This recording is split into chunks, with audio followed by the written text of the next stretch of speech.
बहुत सुंदर ही मिथिला धाम से और बहुत सुंदर ही मिथिला के लोग से तो हम समस्त मिथिलावासी के लिए गीत प्रस्तुत कर रहा छी एकदम बिल्कुल नव रचना जे गीत अपने सब कखनो नहीं सुनने हैं अरे पहलुक दिन गीत सुनाओ। रंग बिरंगक लोक एता छे और रंग रंग आवा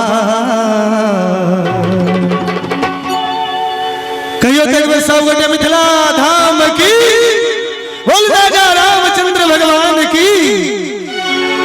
मैथिल के न जवाब यो भैया मिथिला के न जवाब मैथिल के न जवाब यो भैया मिथिला के न जवाब। रंग बिरंगक लोक एता छे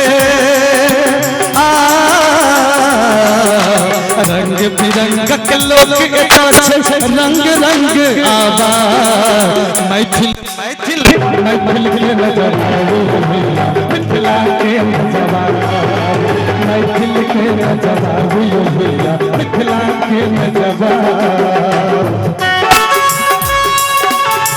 जय हो जय हो।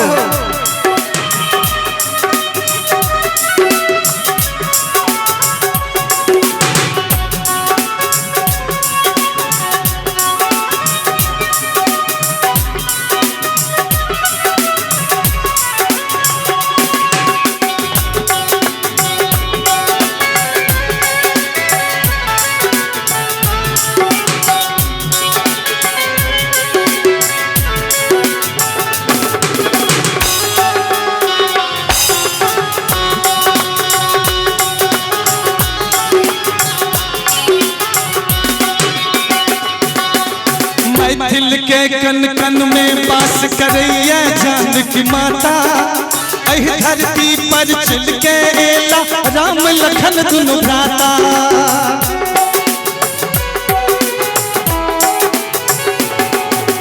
मैथिल के कन कन में वास करैया जानकी माता एहि धरती पर चल के एला राम लखन दुनु भ्राता। माथा पर में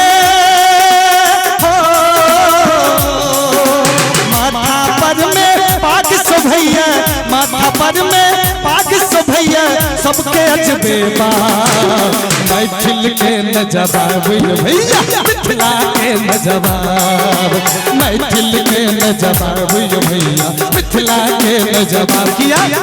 रंग बिरंगक लोक एता छे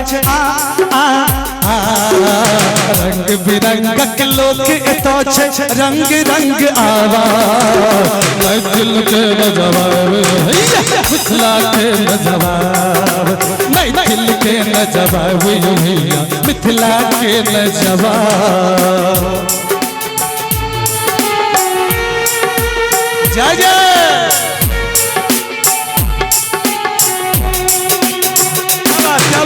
हेमंत भैया बहुत आपका भी जवाब नहीं है।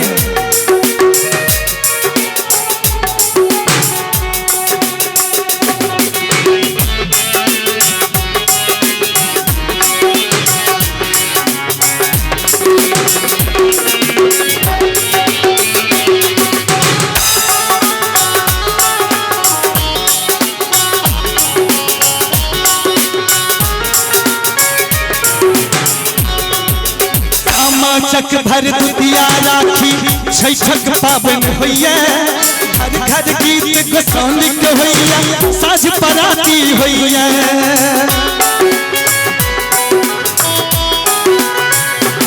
ओ सामा चक भर दुतिया राखी छैठक पाबन होइया घर घर गीत गोसाउनिक होइया साझ पराती होइया।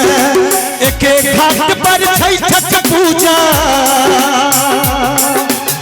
के घाट पर छैठक पूजा सब करी सब सा मैथिल मैथिल मैथिल के न जवाब भैया मिथिला के न जवाब मैथिल के न जवाब भैया मिथिला के न जवाब।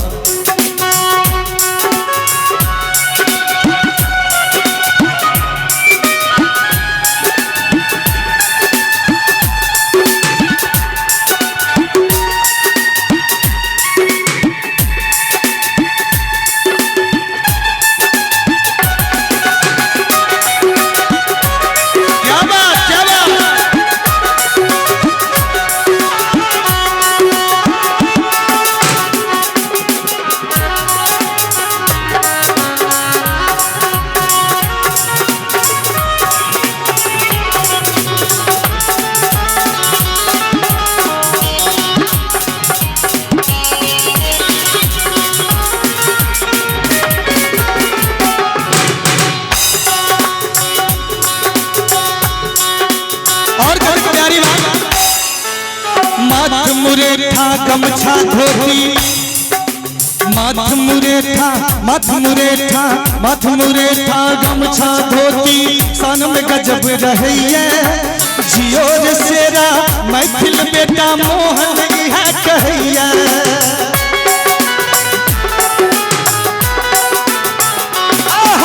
माथ मुरेठा गमछा धोती सन में गजब रहिए जियो रे शेरा मैथिल बेटा मोहन इहा कहैया।